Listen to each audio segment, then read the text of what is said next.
Municipal ఉద్యోగ కార్మికుల సమస్యలను పరిష్కరించాలని కోరుతూ Badvel municipal workers employees union CITU పట్టణ కమిటీ ఆధ్వర్యంలో స్థానిక పురపాలక సంఘ కార్యాలయం వద్ద ధర్నా నిర్వహించి అనంతరం కమిషనర్కి వినతి పత్రం అందించడం జరిగింది.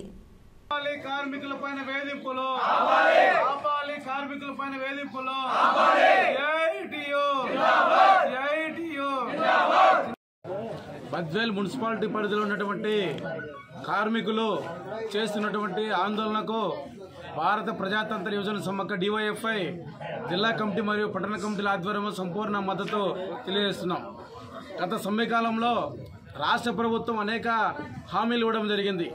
ఏదైతే సమ్మెలో ఉన్నటువంటి రోజులలో జీతభత్యాలు ఇస్తామని చెప్పేసి కూడా ఇవ్వడం జరిగింది.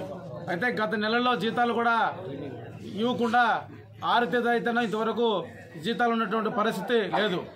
బద్వేల్ పట్టణం రోజు రోజుకు విస్తరిస్తుంది. అయితే కార్మికులు తక్కువ మంది ఉండడం వలన పని భారం ఎక్కువ. ఈరోజు కార్మికులు అనేక ఇబ్బందులు పడుతున్నటువంటి పరిస్థితి మనం చూస్తున్నాం. ఒక దిట్టు బద్వేల్ మున్సిపాలిటీలో కార్మికుల సంఖ్యను పెంచాలని చెప్పేసి కూడా అనేక దఫాలలో అనేక రూపాల్లో ఆందోళన కార్యక్రమాల ద్వారా అధికారులు తెలియజేసినప్పుడు కూడా అధికారులు ఇంతవరకు పట్టించుకున్నటువంటి పాపాను పోలేదు. ఈరోజు ఒకటే చెప్తున్నాం, బద్వేల్ మున్సిపాలిటీ రోజు రోజుకు అభివృద్ధి చెందింది. కార్మికులు తక్కువ మంది ఉండరు, ఎక్కువ పని భారం ఉన్న వాళ్ళపైన పని భారం ఎక్కువ చేస్తున్నప్పుడు కూడా ఇక్కడ ఉన్నటువంటి శానిటరీ ఇన్స్పెక్టర్ లక్ష్మీనారాయణ కార్మికులను వేధించడం అనేది కూడా జరుగుతుంది. ఈరోజు బద్వేల్ మున్సిపాలిటీలో ఈరోజు శానిటరీ ఇన్స్పెక్టర్ అవినీతి అక్రమాలు అనేకంగా ఉన్నాయి. ఈరోజు మున్సిపాలిటీలో ఉన్నటువంటి బ్లీచింగ్ పౌడర్ కాంచి అమ్ముకున్నటువంటి పరిస్థితి ఏర్పడుతుంది. వెహికల్కి సంబంధించి ఈరోజు వెహికల్స్ రిపేర్ ఖర్చులను పెట్టి దొంగ బిల్లులు పెట్టి ఈరోజు అమ్ముకున్నటువంటి పరిస్థితి ఏర్పడుతుంది. పాత వెహికల్స్ తీసుకుపోయి ఈరోజు పొద్దుటూరు ప్రాంతంలో అమ్ముకున్నటువంటి ఏర్పడుతుంది. ఇంత అవినీతి అక్రమాలు జరుగుతున్నా కానీ ఇక్కడున్నటువంటి అధికారులు చూసి చూడనట్లు ఎవరు ఇస్తున్నారని చెప్పేసి కూడా తెలియజేస్తున్నాం.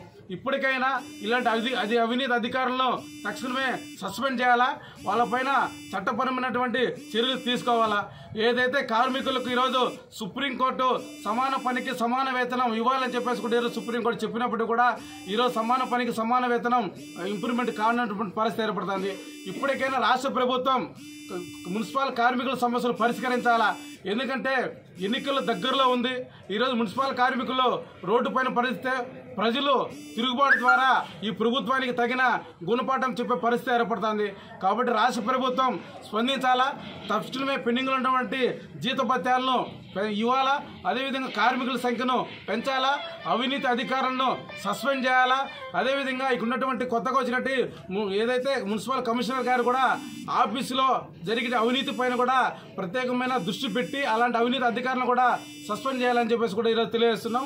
వీళ్ళు చేస్తున్నటువంటి పోరాటాలకు డివైఎఫ్ఐ సంపూర్ణ మద్దతు తెలియజేస్తూ ఈ ఆఫీసులో జరిగినటువంటి ఏదైతే శానిటరీ ఇన్స్పెక్టర్ లక్ష్మీనారాయణ పైన కూడా జిల్లా కలెక్టర్ గారికి ఆయన అవినీతి అక్రమాల పైన త్వరలో ఫిర్యాదు చేస్తామని కూడా చెప్పడం జరుగుతుంది. ఇప్పటికైనా తన పద్ధతి మార్చుకొని కార్మికులను వేధించకుండా కార్మికుల చేత పని చేయించుకోవాలా. కార్మికులు వేధించేటటువంటి దుర్మార్గమైన ఆలోచనలు ఆయన తీసేసి కార్మికుల పక్షాన నిలబడి ఈరోజు పనిచేయాల్సినంత అవసరం ఉంది. కాబట్టి వీళ్ళు చేస్తున్నటువంటి న్యాయమైన పోరాటానికి డివైఎఫ్ఐ సంపూర్ణ మద్దతు తెలియజేస్తున్నాం. కాబట్టి దీనికి తెలియజేస్తున్నాం. నా పేరు చిన్ని, డివైఎఫ్ఐ జిల్లా అధ్యక్షులు.